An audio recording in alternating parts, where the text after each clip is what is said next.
भारतीय संविधान के निर्माता और देश के करोड़ों गरीबों, वंचितों, दलित समाज के लोगों के जीवन में क्रांतिकारी बदलाव लाने वाले बाबा साहब भीमराव अम्बेडकर जब पहला चुनाव लड़े तो एक मामूली आदमी से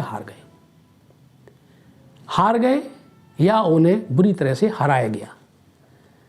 ये कांग्रेस का षड्यंत्र था या एक सामान्य घटना?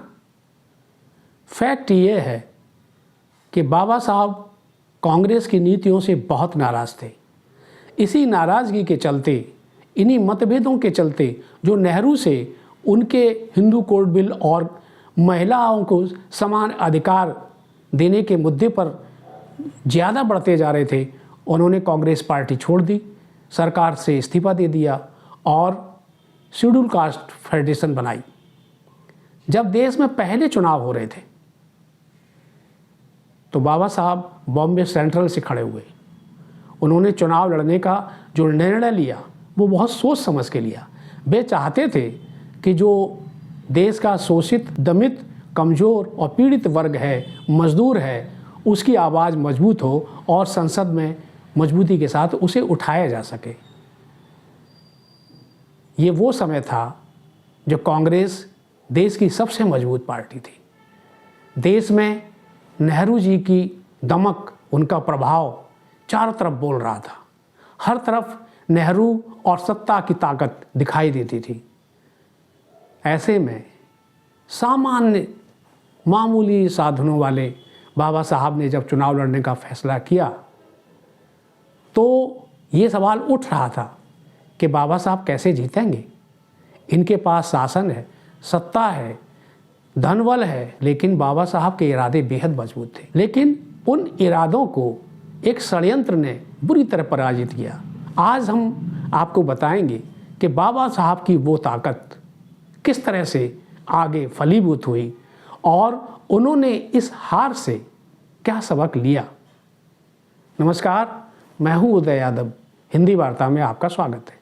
दोस्तों, हम जो विचार, हम जो मुद्दे, हम जो सवाल आपके सामने लाते हैं, आपको उस पर जो भी प्रतिक्रिया होती हो उसे ज़रूर आप कमेंट बॉक्स में लिखा करें, जिससे हम और गहराई के साथ अपने वीडियो बनाएं, विषयों को जो आपके सामने रखें। इसके लिए हमारा आग्रह है कि आप हमारे चैनल को सब्सक्राइब करें, वीडियो को लाइक करें और अधिक से अधिक वीडियो को अपने मित्रों में शेयर करें। दोस्तों, बाबा साहब भीमराव अम्बेडकर आज़ादी से पहले अपने जीवन में इतने अनुभव ले चुके थे, जातीय अपमान और आर्थिक शोषण संबंधी इतने किस्से, इतनी घटनाएं उन्होंने देखी थी, जिन पर वे लगातार अध्ययन कर रहे थे और उनके लिए संघर्ष कर रहे थे। उन्होंने जीवन भर अध्ययन किया। वे भारत के सर्वाधिक पढ़े लिखे विद्वान माने जाते हैं। जब संविधान बनने की बारी आई तो गांधी और तमाम विद्वानों ने उन्हें ही इसकी बागडोर सौंपी, क्योंकि वे जानते थे कि जितना बेहतर संविधान समाज के सभी वर्गों को आगे ले जाना, देश के समस्त विकास के लिए जो जो चीज़ें ज़रूरी हैं, जिन पक्षों को रखना ज़रूरी है, वे बाबा साहब ही कर सकते थे। बाबा साहब को इन सारे सवालों को संविधान में शामिल करने के लिए बहुत संघर्ष भी करना पड़ा, बहुत विरोध भी झेलना पड़ा और विशेष रूप से नेहरू के साथ उनका कई मुद्दों पर मतभेद था। इसीलिए जब उन्होंने कांग्रेस को छोड़कर शेड्यूल कास्ट फेडरेशन बनाई और बॉम्बे सेंट्रल से चुनाव लड़ने का फैसला किया तो देश की निगाहें उस सीट पर भी लग गईं। नेहरू ने एक ज़बरदस्त चाल चली बाबा साहब को अपमानित करने की।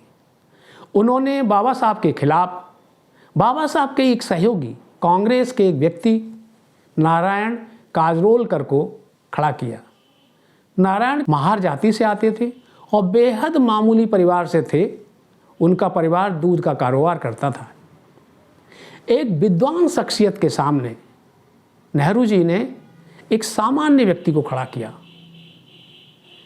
उनका इरादा बाबा साहब को अपमानित करने का था और इतना ही नहीं किया, नेहरू जी ने बाबा साहब के खिलाफ कई सभाएं संबोधित। वे कोई कोर कसर नहीं छोड़ना चाहते थे बाबा साहब को पराजित करने में। आखिर परिणाम वो आया और नारायण काजरोलकर ने 15,000 वोट से बाबा साहब को हरा दिया। ये हार विचलित करने वाली थी। जो दलित समाज था, दलित समाज का जो चिंतनशील वर्ग था, वो इससे विचलित हो चुका। उसे ये भारी अपमान महसूस हुआ और इसके खिलाफ संगठित होने की एक शुरुआत हुई। दरअसल ये एक पराजय थी एक शख्सियत की, एक विद्वान की, लेकिन ये एक शुरुआत थी दलित चेतना की। दलित चेतना को संगठित करने में इस पराजय ने बड़ी भूमिका निभाई। हालांकि इसमें भी बाबा साहब को बहुत मेहनत करनी पड़ी। बाबा साहब का संगठन शेड्यूल कास्ट फेडरेशन बेहद तेज़ी के साथ अपना प्रभाव बढ़ा रहा था। उन्होंने न सिर्फ बॉम्बे बल्कि उत्तर भारत के राज्यों में भी अपने इस विचार को, अपने इस संगठन को फैलाना शुरू किया और ये उत्तर भारत से पंजाब तक इसका प्रभाव बढ़ा। लेकिन जब अगला चुनाव आया, उससे पहले दुर्भाग्य से बाबा साहब का निधन हो गया। वे 6 दिसंबर 1956 को इस दुनिया से विदा हो गए। लेकिन वे विचारों की चेतना और उस चेतना की जो विशाल पूंजी छोड़कर गए, उसने पूरे भारत में एक क्रांति पैदा कर दी। दलितों में, पिछड़ों में, कमज़ोरों में संगठन की वो भावना पैदा की और शोषण के खिलाफ संघर्ष की ज़बरदस्त आग पैदा की। वो आग निरंतर बढ़ती चली गई। बाबा साहब की इच्छा थी कि शेड्यूल कास्ट फेडरेशन को एक पॉलिटिकल पार्टी में तब्दील किया जाए। तो अगले वर्ष उसका नाम रिपब्लिकन पार्टी ऑफ इंडिया कर दिया गया। लेकिन उससे पहले जो ये 1957 में चुनाव हुआ, शेड्यूल कास्ट फेडरेशन ने उसमें भागीदारी की। तब तक शेड्यूल कास्ट फेडरेशन के नेता लोगों को जागरूक करना और उम्मीदवारों का सही चयन करना सीख गए थे। उन्होंने उन लोगों को उम्मीदवार बनाया जिन्होंने जातीय अपमान झेला था, जिन्होंने आर्थिक शोषण की पीड़ा झेली थी और वे उस पीड़ा के खिलाफ एक आग के रूप में उभरना चाहते थे, लोगों के लिए एक चेतना का काम करना चाहते थे। शेड्यूल कास्ट फेडरेशन के नेताओं की ये कोशिश रंग लाई। उन्होंने 1957 में बॉम्बे प्रोविंस में 22 सीटों पर उम्मीदवार खड़े किए और 6 सीटें जीतने में कामयाब हुए। ये पहला अवसर था कि शेड्यूल कास्ट फेडरेशन के 6 नेता देश की संसद में पहुँचे और उन्होंने गरीबों की, कमज़ोरों की, दलितों की आवाज़ उठाई। इसके बाद रिपब्लिकन पार्टी ऑफ इंडिया बनी और उसका फैलाव देश में हुआ। लेकिन यहाँ जो सबसे महत्वपूर्ण बात है वो ये है कि जब जब दुनिया में कमज़ोरों की आवाज़ को उठाने वाला कोई शख्स आता है तो सत्ताधीश, धनबली, बाहुबली और मठाधीश उसकी खिलाफत के लिए आगे आ जाते हैं। वे उसे कमज़ोर करना चाहते हैं, मिटाना चाहते हैं, मारना चाहते हैं। लेकिन ये चेतना जो इन शक्तियों के खिलाफ आम आदमी के अंदर आती है, जो ये महापुरुष उस चेतना को पैदा करते हैं, वो चेतना मरती नहीं। आज देश में जो दलित संगठन खड़े हुए हैं, विशेष रूप से बहुजन समाज पार्टी, वो बाबा साहब के उस मिशन को आगे बढ़ा रही है। मायावती एक ऐसी ही ऊर्जावान नेता हैं जो बाबा साहब के विचारों को लोगों तक, निचले स्तर तक पहुंचा रही हैं और उन्हें एक ताकत में तब्दील कर रही हैं। आगे ये ताकत और बढ़ेगी, समाज निश्चित बदलेगा।